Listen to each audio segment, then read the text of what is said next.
Topsy Clint. Wasn't she gorgeous? Wasn't she gorgeous? Lovely, yeah. Absolutely. I think I've injured me. For a former porn star, she was great, yeah. Stop it. I hope she never sees this tape. Well, he's the world's most hated blogger. Casey SERIN bought 8 houses in 8 months, ran up $2 million in debt, then decided to share his story with the world on the World Wide Web. Casey's financial ruin turned him into a celebrity for all the wrong reasons. His dodgy deals even caught the attention of the FBI. And he's only 25 years old.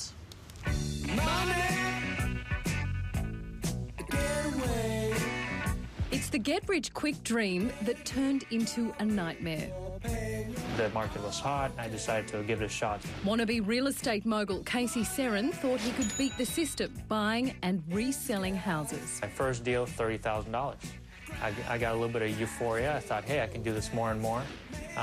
Exuberant feelings led me to buy more properties. The web designer bought 8 properties in 8 months, lying to the banks to secure loans.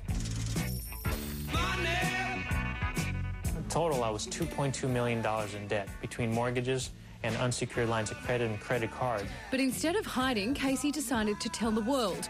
He started a blog and quickly became the scorn of the online community and wound up on TV's top talk shows. A lot of people are like, hey, this guy's a criminal. We need to throw him in jail. So there's a whole movement out there of people trying to do all sorts of things, starting fan websites, or they're really not fan websites, they're hater websites. Then came the FBI. So I have had that call, and it's like the movies.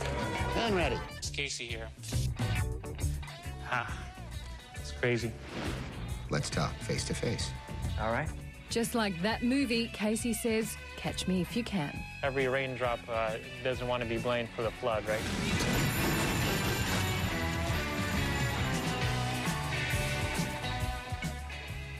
And Casey SERIN joins us now from Sacramento in the United States. Casey, good morning.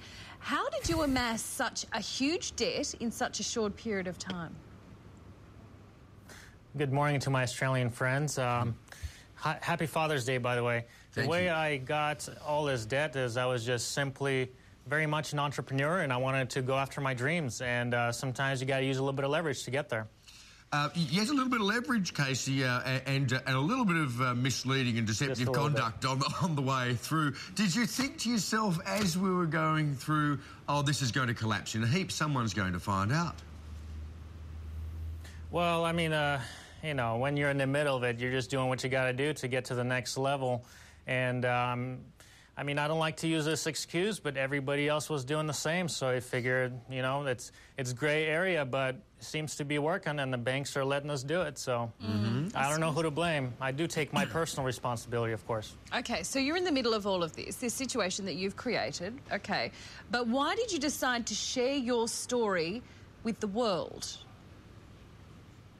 Well, here's why. I'm very open by nature, and I'm an open book. I've always been direct and forward and honest, and I feel that's very, very important. And even when you screw up, if you admit your mistakes, you can learn from it, and others can do the same. And that's why I started IamFacingForeclosure.com back in September of '06. Yes. The website has led you to be dubbed as the world's most hated blogger because of the reactions to it. How does that make you feel to think that so many people out there expressing such vitriol towards you? Well, here's the thing. When you're open and you're vulnerable, you become an easy target. So it's really easy for these anonymous users to take cheap shots at me, criticize me, give me all sorts of different advice. But I had mixed feelings about it because on one side, it's highly negative, right? On the other side, I was able to profit from it. Okay. How does this sort of stuff affect your personal life, like your marriage? Unfortunately, it's a sore subject, and it affected it in a negative way. But that wasn't the only issue, so I'm unfortunately divorced as of right now. Yeah. Do you feel that you have, A, learnt from what happened to you, and B, developed a, well, I guess a sore conscience about it? Well, here's the thing. Doing stuff in the gray where it's kind of like neither nor, and there's always a little bit of conscience issue. I was feeling it. I thought, is this okay? Is this pushing it too far? So I've had a conscience issue from the very start, but we can easily rationalize our decisions. Sure. Sure. Okay. Sure. All right, well, Casey, SERIN, thanks very much for your time this morning. Appreciate it.